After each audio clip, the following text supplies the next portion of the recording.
80 மனநல ஆலோசகர்களும் இந்த பயிற்சியினை தொடர்ந்து மேற்கொண்டு வருகிறார்கள்.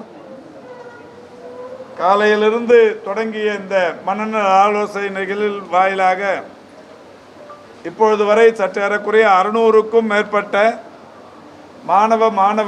மாணவியர்களோடு தொடர்பு கொண்டு பேசப்பட்டிருக்கிறது.